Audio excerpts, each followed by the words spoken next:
10 minutes after 7 o'clock now. It's 7:10 in New York, and I'm Imus in the morning.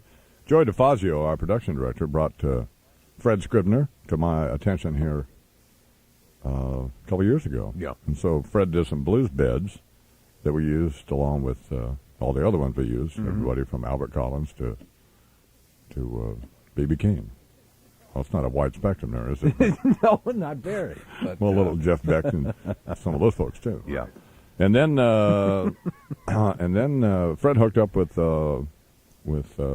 Sammy Davis. And Sammy, you how long have you been around now? I don't know. You don't know how long, right? Well, I haven't been around long with Fred, but I've been around about. Well, I'm 63 years old now. Right. Where are you originally from? Mississippi, Winona. Winona, Mississippi. Winona, Mississippi. Yeah, the first. That's about 150 miles from Elvis Presley's home. Oh, it Tupelo. is. Tupelo, Mississippi. Yeah, it is. Coming up Sundays, it'll be 15 years since Elvis went toes up there in the toilet. Yeah. So. Checked out on us, didn't he? That's not really nothing to laugh about. But, no, but well, I got to do it too, so we all do. Yeah, he is dead though. And so, how did you get? How did you start singing the blues? How did you become a musician? Well, my pop bought me a harmonica when I was about 8 years old, I guess. Mm-hmm.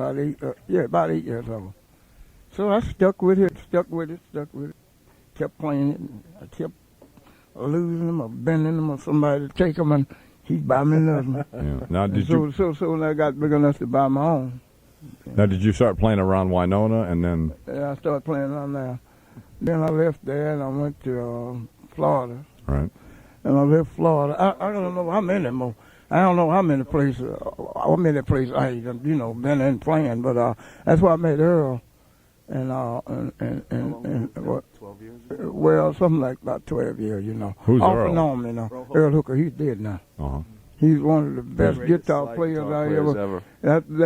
Now you could ask Albert King. I was in that with Albert King in Ocean City, Maryland. Right. Hendrix stole a lot from him with the wah-wah. As a matter of fact, he was doing stuff with the wah-wah back in the early 60s. And Ike Turner, I was with him. Well, I wasn't with him. I was jamming with him, you know. Right. Down in Florida, Sarasota, Florida. Now, did you play with some blues bands? I mean, did you become part of, say, Earl Hooker's band? You were part of Earl Hooker's band. Yeah, Earl Hooker's. Right. Oh, yeah. And we did some stuff, jam session. Right. In Chicago with Muddy, you know. Muddy Waters, Nelson, Howlin' Wolf. And Little Walter. Well, Howlin' Wolf, I'm not around with him too much. Really? But Albert King was in Ocean City, Maryland. That's a goofy-looking dude, isn't he? Or no, Albert Collins. He's a goofy-looking one, isn't he? Albert Collins? I love him, but he's goofy. I've never seen Albert Collins. No. He's goofy-looking. But I'll tell you, I had a guitar player out of Tampa, Florida. Right. Was named Edmund Collins. Right. Yeah. He was. But I taught him how to tune his guitar. Oh, you did? How to tune his guitar.